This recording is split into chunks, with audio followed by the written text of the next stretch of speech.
Hello, welcome to my kitchen. Today I'm making red velvet cake bites. I'm calling them cake bites because they're really just a bite-sized mini cake, a whole lot like a cupcake, but a lot fancier, and they're absolutely delicious. I made these for my office party last week. We had a dinner party and it was an absolutely beautiful dinner with prime rib, all the trimmings, and I made a big dessert tray for our desserts. And at the last minute, I thought, I need a little something else for this. And so I made these cake bites. Everyone raved over them. I didn't have the heart to tell them that it's a box cake mix.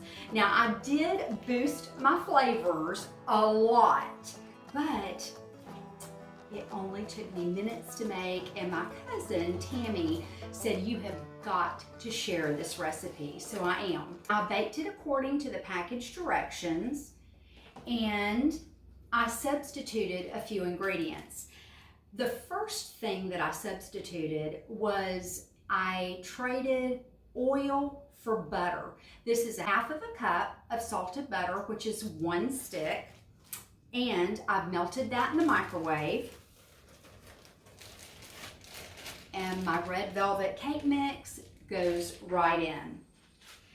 Now, I said I elevated that a little bit. Red velvet cake is basically a chocolate cake, and I added more chocolate, 1/4 cup to be exact. And that goes right on top of my cake mix. I'm going to take my whisk and just blend this a little bit. I don't want to get all the way down into the butter, but I do want that to be blended with the mix a little bit more than just sitting on top. Now, I've got 3 eggs. There we go. And instead of using water, I'm using buttermilk in its place. The buttermilk gives this the richest, creamiest, and a little bit of twang to the taste of this cake, and it is oh so good. Now, last but not least, I am adding a tablespoon of red food coloring. Since I added the extra chocolate, that's going to make my cake a little bit of a darker brown. So I have to make sure that they are red velvet cakes. So this will give me the color that I need. I've got my mixer, and I'm just going to mix this together until it's blended. That looks just right. Oh. Definitely be careful with this red food coloring because it stains everything, believe me. I just want to make sure that all of that good butter got blended in my cake mix. So I'm going to stir the bottom just to make sure that it's all blended well. I don't mix a cake very long. If you overmix the cake, it becomes really tough, and I definitely don't want to do that. Let me move this out of the way. And now I've got my baking sheet. Don't judge me on this baking sheet. It is probably 75 years old. And this is a 16 by 20 sheet pan. If you don't have one that large, then just divide it up into a cookie sheet. Line it with parchment paper, spray it with non-stick cooking spray, and on it goes. Look at how pretty this red batter is. I asked my husband the other day, what is your favorite thing during the Christmas holiday? Well, of course, divinity is always the answer to that. So I said, besides divinity. And he said, the red velvet cupcakes that you make. Now you want to spread this out nice and even over the parchment paper. Just Just make sure that you get it as even as you possibly can, because that's going to make a difference in our little cake bites. There we go.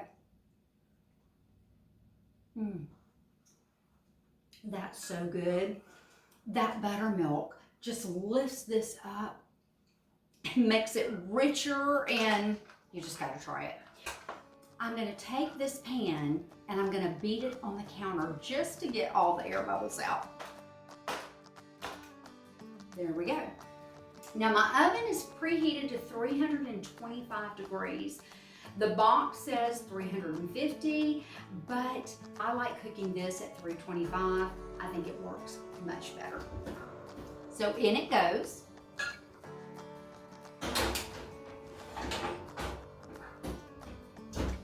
And this is going to cook anywhere from 15 to 20 minutes. It will take a little bit longer to cook because we are reducing the temperature, but it's done in a flash. I'm going to go clean this up and we're going to start on that delicious cream cheese frosting. My cake only has a few more minutes to cook. I'm waiting until it gets poofy in the center, and when you make it, you'll know exactly what I'm talking about. Now let's make this delicious cream cheese frosting. I'm using a half of a block or 4 ounces of softened cream cheese, as well as a half of a cup of butter, which is 1 stick. That goes right in, and I'm going to mix this together until it's well blended. There we go. Now I'm going to start adding my powdered sugar. The recipe calls for 3 cups, and I'm going to add 1 cup at a time. Blend it until all 3 are mixed together. All 3 cups of sugar are blended into the cream cheese and butter. Now I'm going to take some vanilla. This happens to be clear vanilla. I love it when you're making white things. Divinity clear vanilla is perfect to use for that. And also this cream cheese. About a teaspoon goes in, give or take a little bit, and I think I gave some. And I'm going to mix this up. It's done. I just want to make sure everything is mixed together really well. You know what? My oven timer just went off. Let me check this cake. I'm going to give it about 2 more minutes. In the meantime, I'm going to put this cream cheese frosting in a pastry bag. If you don't have a pastry bag, use a Ziploc bag. They work fantastic. Just push it down into the corner, clip that corner off, and you've got your homemade pastry bag. And I've just put this over a cup because it's easier to fill. Look how pretty and white this frosting is. I love that clear vanilla. And the contrast of this white on that red velvet cake is just beautiful. All I'm going to do is push it down and twist it off. I'll clip that off in a minute because I think our cake is done.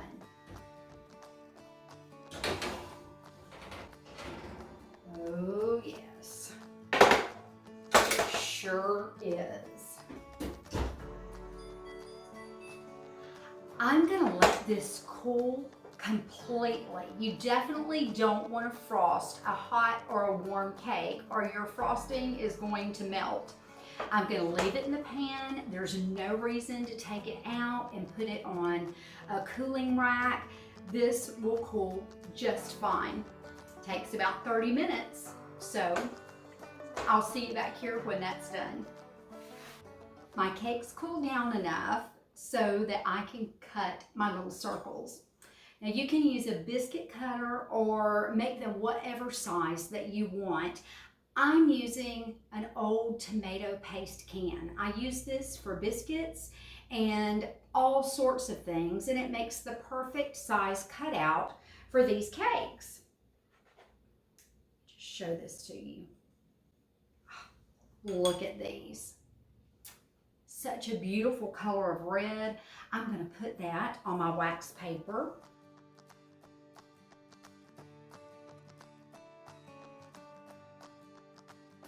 All finished. Now there's quite a bit of cake left over, but this will not go to waste. I'm going to take the rest of this and I'll make cake pops with it.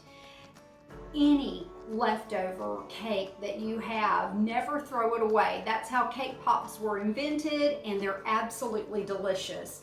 And I'm also leaving a couple of my rounds in this because they're uneven, and I just want these all to be pretty. So I'll put this aside and we'll get started decorating these. Now for the fun part. I've got these little things that I got at Hobby Lobby. I think, I don't know, 50 of them were about $1, and I thought they were perfect for the holidays. You can also use a cupcake, little paper muffin thing, or whatever they're called, and those work just great too. I'm going to put one round right in the center, and I've got this delicious cream cheese frosting. Now you want to push it down very gently, and I'm going to put this right along the edges, and another one goes right on top, and a nice little dollop of icing. Isn't this adorable? And not only is it adorable, it's delicious. I've got a few pecans here, some toasted pecans, and I'm going to put that right on top. I've also got some, it's called red edible glitter. And for those that have nut allergies or that just don't like nuts, I'll put a little of this on top.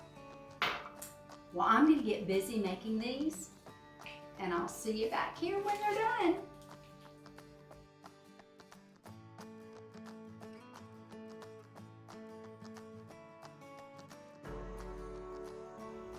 Look how pretty these turned out. They are perfect. Doesn't this make the cutest little dessert? Perfect for giveaways on treat trays, which I plan on making up very, very soon. But they just say Christmas. I put the red glitter on some of them, and then I left some of them plain because people are very particular about their red velvet cake. Some just want the simplicity of the cake and the frosting. And you know what? That would be me. Let's see how they taste.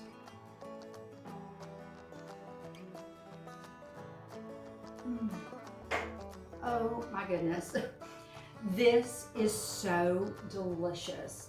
I promise no one will know that it's a box cake. That buttermilk, the extra chocolate and butter, oh, it just makes these cakes divine. Oh, I cannot wait until my husband gets home. He loves these things, and he is going to be so happy when he sees them. You're a blessing to me. Thank you so much for watching this, and I hope you have a fantastic day and a very Merry Christmas. Love you all. See you next time.